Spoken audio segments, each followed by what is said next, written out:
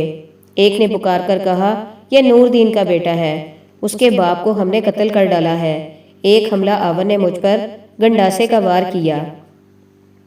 میں ایک طرف تیزی سے ہٹ کر بچ گیا، پھر چھت سے چھلانگ لگا کر بھاگ گیا۔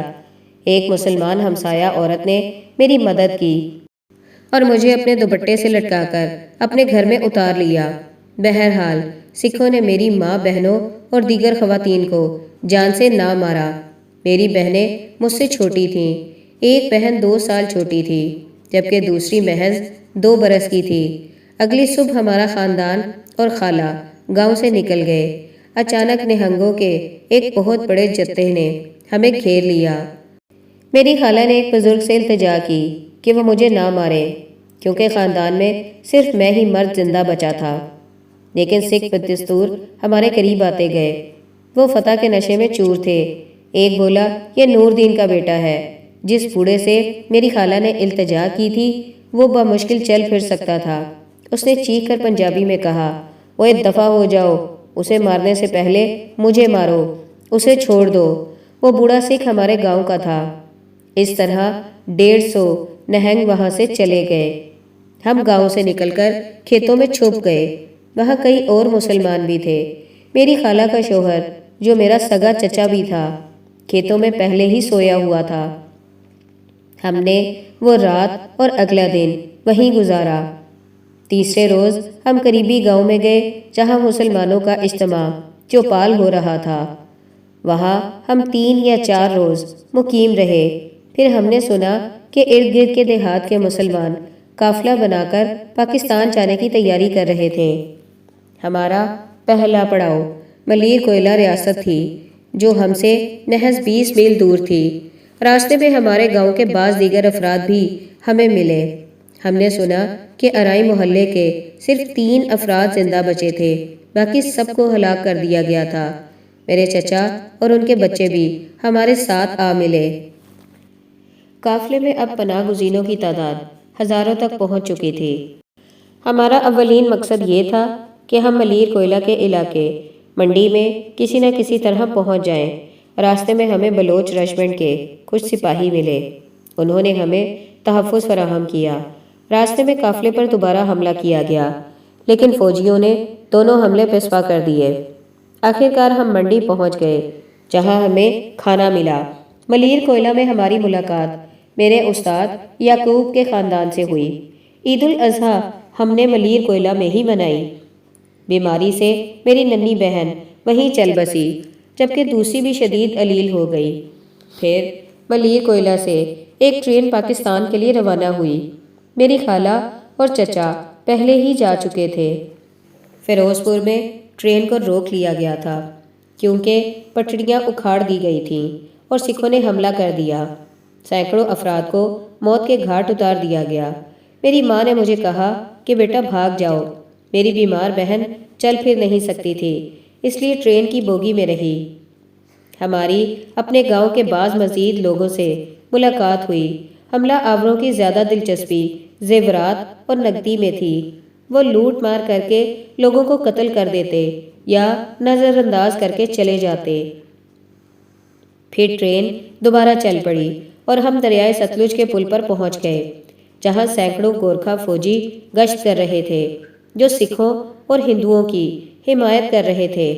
پل کی دوسری طرف پاکستان تھا، اس لیے وہ پل پار کرنے سے پہلے لوگوں کو مار رہے تھے۔ ہم ایک بار پھر منتشر ہو گئے۔ میں، میری ماں اور بہنیں دریا کی اس طرف بیٹھے ستلج پار کرنے کے موقع کی تلاش میں تھے۔ ہم کئی روز تک سکھ جتھوں سے بچنے کے لیے کھیتوں میں چھپے رہے۔ ایک روز بلوچ رجمنٹ کے اہلکار پل پر نظر آئے۔ انہوں نے اعلان کیا کہ جو کوئی پل پار کر کے پاکستان جانا چاہتا ہے وہ آ جائے۔ مجھے یاد ہے کہ بچوں کو نیزے مارے گئے تھے اور ان کے باپ نعرے لگا رہے تھے، پاکستان زندہ باد۔ خواتین کی چھاتیاں اور شرمگاہیں کاٹ دی گئی تھیں۔ ہمیں پیشاب پینے پر مجبور کر دیا گیا۔ کنووں اور تالابوں کے پانی میں زہر ملا دیا گیا تھا۔ میری بہن نے ایسا ہی زہریلا پانی پی لیا اور پاکستان کی سرحد قصور پہنچ کر دم توڑ گئی۔ ہم نے اسے کیمپ میں ہی دفن کر دیا۔ پھر ہم ملتان میں، جہاں میرے چچا تھے، پہنچنے کی امید پر غلطی سے ایک مال بردار ٹرین پر سوار ہو گئے، لیکن وہ ٹرین شیخو پورہ جا پہنچی۔ اسٹیشن پر ہمیں کھانے کو کچھ نہ ملا۔ میری ماں کرب سے رونے لگی کیونکہ اب ہمیں بھیک مانگنا پڑی تھی۔ میں بھی رونے لگا۔ اس دوران ایک ریلوے ملازم وہاں آیا۔ اس نے ہمیں ایک پوسٹ کارڈ دیا تاکہ ہم مویشی ہسپتال ملتان میں ملازم اپنے چچا کو خط لکھ سکیں۔ اس نے ہمیں کھانے کو چیزیں بھی دی۔ ہم وہاں کچھ روز ٹھہرے، لیکن خط کا کوئی جواب نہیں آیا۔ ریلوے ملازم نے ہمیں بتایا کہ اگلے روز ایک ٹرین ملتان جانے والی تھی۔ اس نے گارڈ سے کہا کہ وہ ہمیں ٹکٹ کے بغیر سفر کرنے دے۔ اس طرح ہم ٹرین پر سوار ہو گئے۔ ہم ملتان کینٹ اسٹیشن کی بجائے ملتان شہر والے اسٹیشن پر اتر گئے۔ یہ سپہر 4 بجے کا وقت تھا۔ یہ 10 محرم کا دن تھا اور عاشورہ کا مرکزی جلوس شہر کے وسط سے گزر رہا تھا۔ ہم نے رات ایک دکان کے پھٹے پر گزاری۔ میری ماں کا خیال تھا کہ ان کا دیور شاید MBBS ڈاکٹر تھا، اس لیے ہم ہسپتال جا کر ان کا انتظار کرنے لگے۔ پھر ایک چیف ڈاکٹر آیا تو کسی نے کہا کہ آپ کے مہمان آئے ہیں۔ وہ دراصل ڈسٹرکٹ ہیلتھ آفیسر تھا۔ اتفاق سے اس کا گھر میرے چچا کے گھر کے پاس تھا۔ اسے پتا تھا کہ میرے چچا کو پوسٹ کارڈ ملا تھا اور انہوں نے اپنے بیٹے کو ہمیں لینے شیخو پورہ بھی بھیجا تھا۔ اس نے ہمیں پتہ سمجھایا تو ہم چچا کے گھر پہنچ گئے۔ وہ برآمدے میں بیٹھے تھے۔ آخرکار ہم محفوظ جگہ پہنچ ہی گئے۔ لیکن میری المیہ داستان یہیں ختم نہیں ہوتی۔ میری والدہ کا انتقال 1949 میں ہوا۔ میں اپنے چچا کے ساتھ رہتا تھا۔ یہ ان کی مہربانی تھی کہ انہوں نے مجھے قبول کیا، لیکن میں وہاں ہمیشہ خود کو اجنبی ہی محسوس کرتا تھا۔ خوشی کے تہواروں کے موقع پر وہ مجھے نظر انداز کر کے اپنے بچوں کے ساتھ خصوصی سلوک کرتے تھے۔ اس رویے سے میری روح پر گہرا گھاؤ آیا۔ جب میں بیمار ہوتا تو کوئی میرا پرسان حال نہ ہوتا، لیکن خدا غفور الرحیم ہے۔ میں نے تعلیم حاصل کی اور صحافی بن گیا۔ میں نے پہلے امروز اور پھر نوائے وقت کے ایڈیٹر کے طور پر کام کیا۔ اب میں ریٹائر ہو چکا ہوں، لیکن روزنامہ خبریں میں لکھتا ہوں۔